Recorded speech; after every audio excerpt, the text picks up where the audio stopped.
We begin the programme with breaking news that the British Prime Minister Boris Johnson has been moved to intensive care inside a London hospital after his COVID-19 symptoms worsened. Johnson was admitted to hospital on Sunday night and had been undergoing tests after suffering persistent symptoms for more than 10 days. Earlier on Monday, the government had said Boris Johnson was in good spirits and still in charge. But Downing Street now says Foreign Secretary Dominic Raab has been asked to deputise.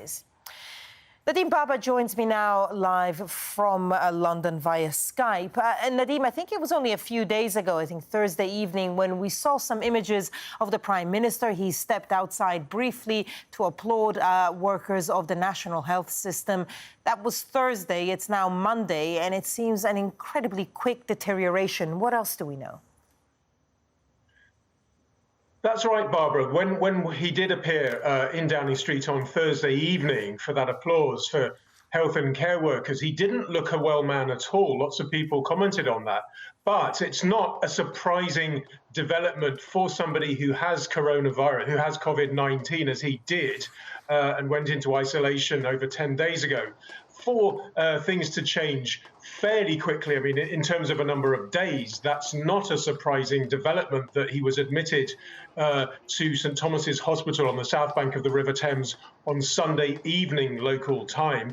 We were told that was for as a precautionary step, and he'd be receiving routine checks. It's understood that those checks partly are to do with any breathing difficulties, and that was also because he was still suffering symptoms of COVID-19, including a high temperature and a persistent cough. One of the well-known symptoms is a dry cough. Now, on Monday, of course, he didn't chair the cabinet meeting for the first time since he was in isolation. He'd been doing it via video link. Dominic Raab, the Foreign Secretary, did. Then Mr. Raab appeared at this press briefing just a few hours ago now, saying that Boris Johnson was in good spirits. And in fact, Boris Johnson himself had tweeted as much, that he was fine, basically. And Mr. Raab said, under repeated questioning from reporters who were questioning why Boris Johnson was continuing to work if he was unwell enough to be in hospital, Mr. Raab said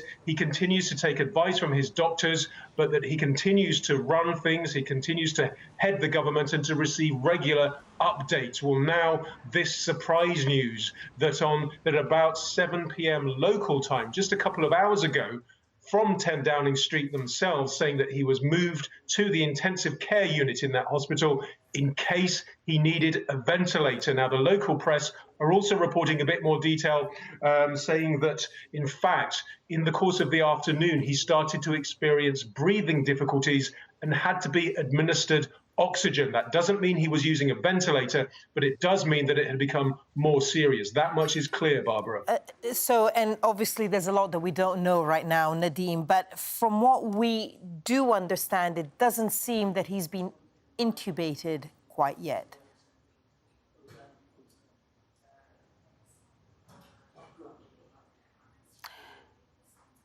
Nadeem, can you hear me? I think we've lost the connection to Nadeem Baba joining us from London. Well, Nadeem, thank you for that. And of course, we'll bring you more developments on the condition of Boris Johnson, the British Prime Minister, who has been taken to intensive care a few hours ago. Now the news broke in the past half hour or so, and we will bring you more developments as we get them here in the newsroom.